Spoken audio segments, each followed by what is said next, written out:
یہ جو سورہ یاسین جس کی چند آیتیں آپ کے سامنے میں نے تلاوت کی ہیں، یہ 22ویں پارے کے آخر سے شروع ہوتی ہے اور 23ویں پارے کے تقریباً پاؤ پارے تک یہ جاتی ہیں۔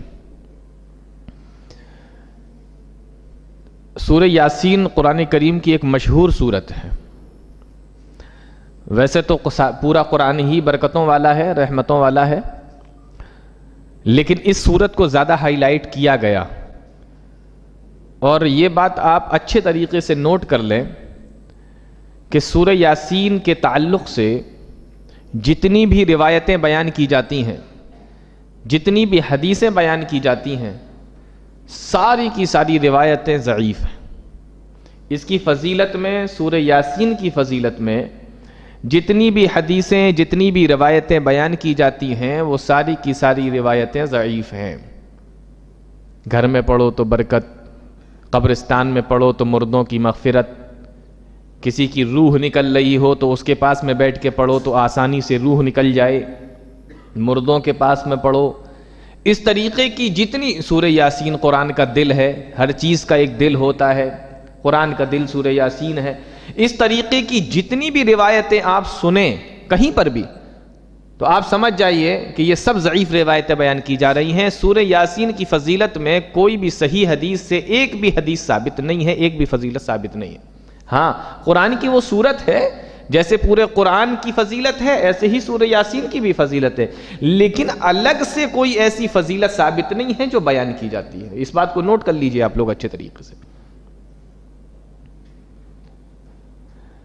آپ دیکھو یہ سورت جو ہے نا، سورہ یاسین، اس کو مردوں کے پاس میں پڑھتے ہیں، کسی کی جان نکلنے والی ہو یا جان نکل چکی ہو، میت کے پاس میں پڑھ رہے ہیں، مردوں کے پاس میں پڑھ رہے ہیں، اور آپ کو یہ جان کے حیرت ہوگی کہ یہ سورت جس کا نام سورہ یاسین ہے، جس کو مردوں کے پاس میں پڑھتے ہیں، اسی سورت کے اندر اس بات کو ذرا نوٹ کیجئے، یہ سورت جس سورت کو مردوں کے پاس میں پڑھتے ہیں، اسی سورت کے اندر اللہ رب العالمین نے ارشاد فرمایا کہ لِيُنذِرَ مَنْ كَانَ حَيًّا، یہ قرآن اس لیے نازل ہوا تاکہ آپ اس کے ذریعے زندوں کو ڈرائیں۔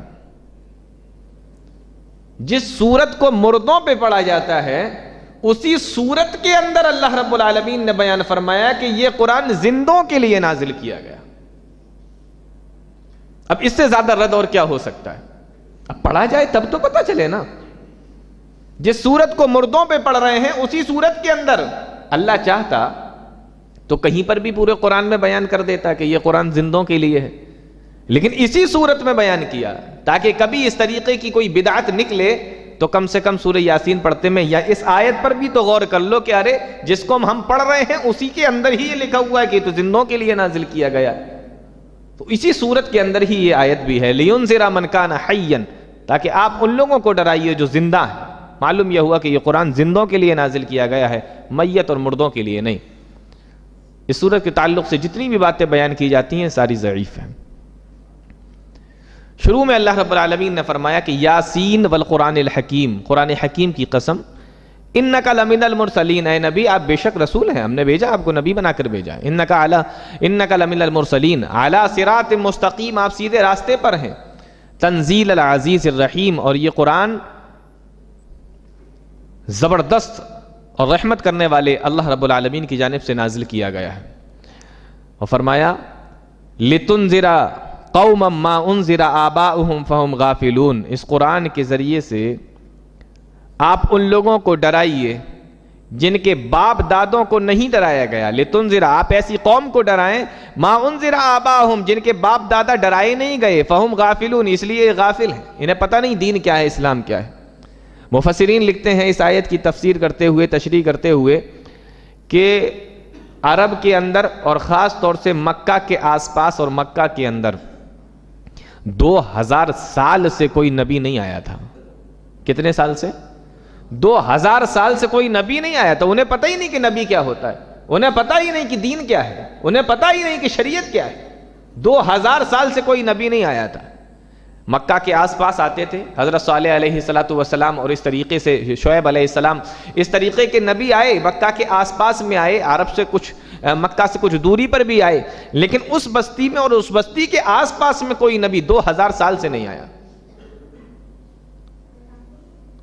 تو کہا کہ ان کو پتہ ہی نہیں ہے، ان کے باپ دادا کو بھی نہیں معلوم، اس لیے آپ ایسی قوم کو ڈرائیے جن کے باپ دادوں کو بھی نہیں پتہ کہ دین کیا ہے۔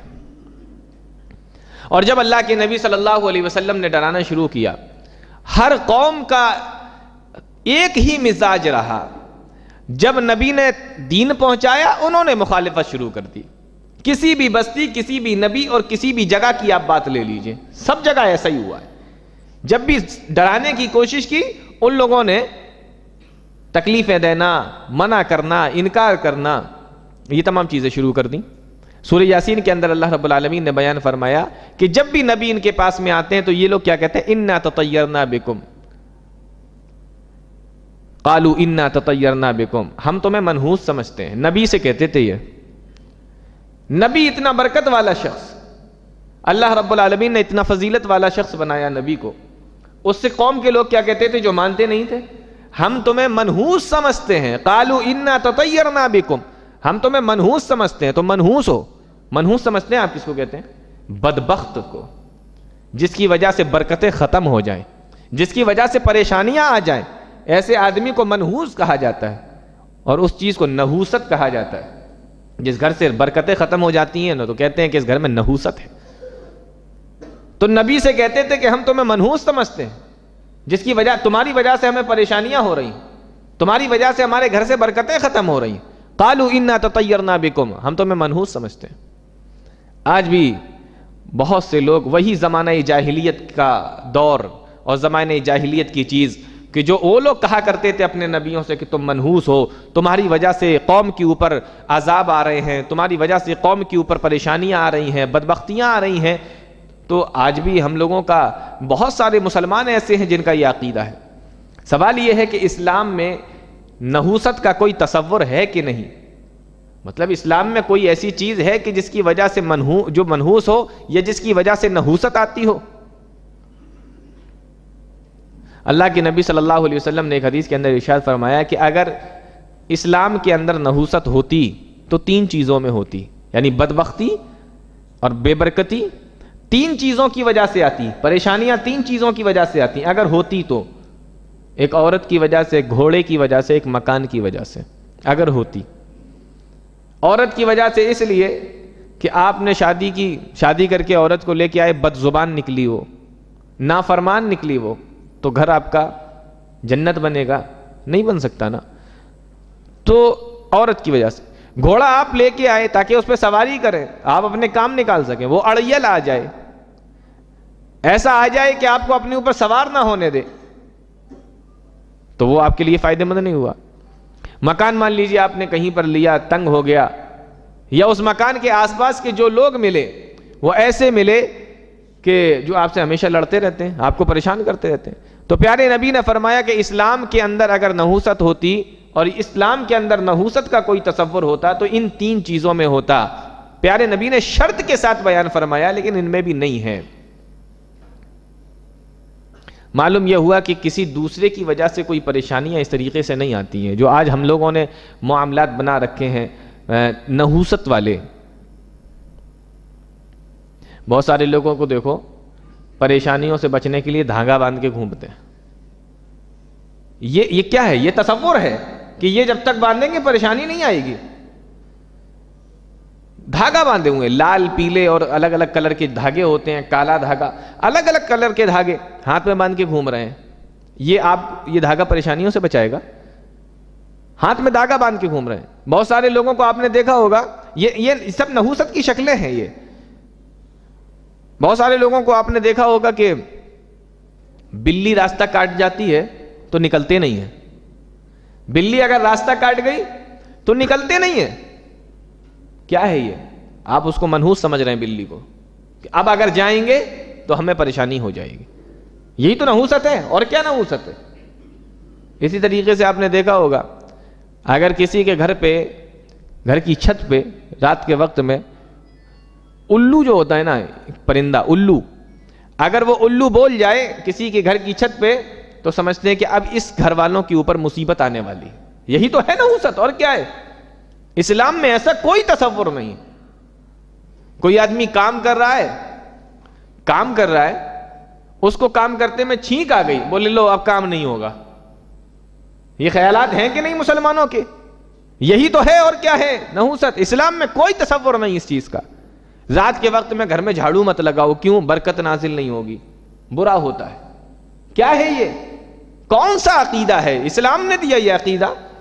آپ کیا امید کرتے ہیں یہ اسلام کا عقیدہ ہے؟ گھر کی چھت پہ کوا اگر بول گیا تو آج مہمان آنے والے ہیں, الو بول گیا تو پریشانی آنے والی ہے, بلی راستہ کاٹ گئی تو کام خراب ہونے والا ہے, کام کرتے میں چھینک آ گئی تو کام صحیح سے نہیں ہوگا, دھاگا ہاتھ میں باندھ لو تو برائیوں سے بچ جاؤ گے. اس کا نام اسلام ہے؟ یہ اسلام نے تصور دیا؟ یہ سب وہ پرانے زمانے کی باتیں ہیں جو اس زمانے کے اندر, جاہلیت کے زمانے کے اندر لوگ کیا کرتے تھے. آج بھی لوگ اسی کے اوپر جمے ہوئے. اسی چیز کو اللہ رب العالمین نے بیان فرمایا ہے. قالوا انا تطیرنا بکم, کہ جب بھی کوئی نبی آتا تھا تو کہتے تھے کہ تم منحوس ہو, تمہاری وجہ سے نحوست آتی ہے, تمہاری وجہ سے بے برکتی ہوتی ہے, تمہاری وجہ سے بدبختیاں آتی ہیں. یہ عقیدہ ان کا بیان فرمایا. تو اسلام میں ایسا کوئی تصور نہیں ہے. نہ یہ دھاگا آپ کو بچائے گا اور نہ وہ بلی جو آپ سے آگے نکلی ہے اس کے راستہ کاٹنے سے آپ کو کوئی پریشانی آئے گی. اب بتائیے, آپ جب اللہ کا در چھوڑ دو گے, اللہ کے اوپر سے ایمان اور یقین آپ کا جب ختم ہو جائے گا, اللہ کا ڈر آپ کے دل سے نکل جائے گا, تو پھر آپ الو سے بھی ڈرو گے, کووں سے بھی ڈرو گے, بلیوں سے بھی ڈرو گے, تو اور کیا ہوگا؟ یہی تو ہوگا. اور آپ ڈر رہے ہیں, اب نہیں نکلیں گے, راستے سے آگے نہیں جائیں گے. یہ سب کیا ہے؟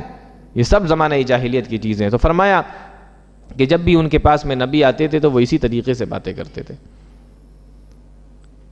سورہ یاسین کے شروع میں یہ دو چیزیں بتائی گئی کہ نحوست کوئی چیز نہیں ہوتی ہے, اور دوسری چیز یہ سورہ یاسین جس کو آپ مردوں پہ پڑھ رہے ہیں, اسی سورہ یاسین کے اندر لکھا ہوا ہے کہ یہ زندوں کے لیے نازل کی گئی ہے.